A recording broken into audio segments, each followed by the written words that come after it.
Mapapalad kayo mahihirap. Pagkat sa inyo ang karya ng Diyos. Mapapalad kayo nagugutom pagkat kayo bubusugin. Mapapalad kayong tumatangis pagkat kayo magagalak. Mapalad kayo kung kinapupuotan ng tao at pinagsasabihan ng masama dahil sa anak ng tao. Magalak kayo kung ito'y mangyari sa inyo, pagkat malaki ang inyong gantimpala sa langit. Ganito rin ang ginawa nila sa mga propeta.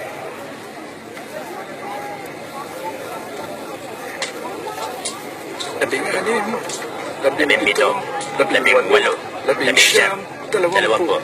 Iyan lang po. Ano ito na lamang? Kawawa kayong mayayaman, sapagkat maginhawa na kayo.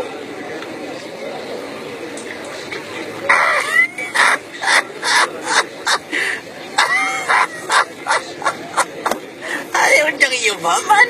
Isa siyang baliw. Kawawa kayong nagsisitawa ngayon, sapagkat kayo magsisitangis. Kawawa kayong pinupuri ng mga tao, pagkat gayon din ang kanilang ginawa sa mga bulaang propeta. Sinasabi ko sa inyo, ibigin ninyo ang inyong kaaway. Gawa ng mabuti ang galit sa iyo. Pagpalain niyo sila na sa inyo lumalait. Ipanalangin ang walang tiwala sa iyo.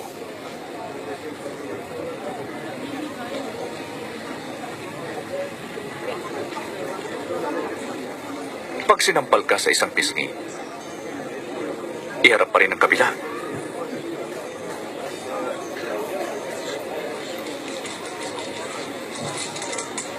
Pag inagaw ang iyong balabal, ibigay mo pati ang iyong damit. Bigyan ang humihingi sa iyo. At pag kinuha ang ari-arian mo, huwag mo nang bawiin pa.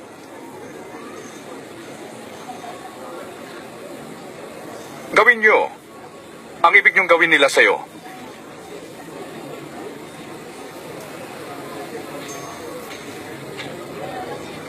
Kung mahal mo lang ang umiibig sa iyo, bakit ka gagantimpalaan? Ito'y gawin ng mga makasalanan. Kung mabuti ka doon sa mabuti lang sa iyo, bakit ka pagpapalain? Ginagawa rin ito ng mga makasalanan. Hindi na siya nangiming hawakan. At kinausap pa. Nakasusuklap.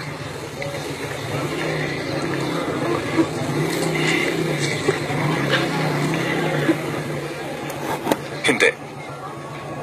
Ibigin niyo ang inyong kaaway. Gawan niyo sila ng mabuti at ikaw ay magpahiram ng walang kapalit.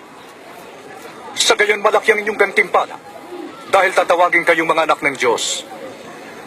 Sapagkat mabuti siya sa mga masasama. Mahabag kayo, gaya ng inyong amang nasa langit.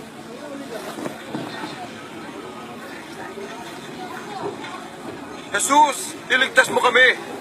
Huwag humatol ng di mahatulan. Di magparusa, upang di maparusahan.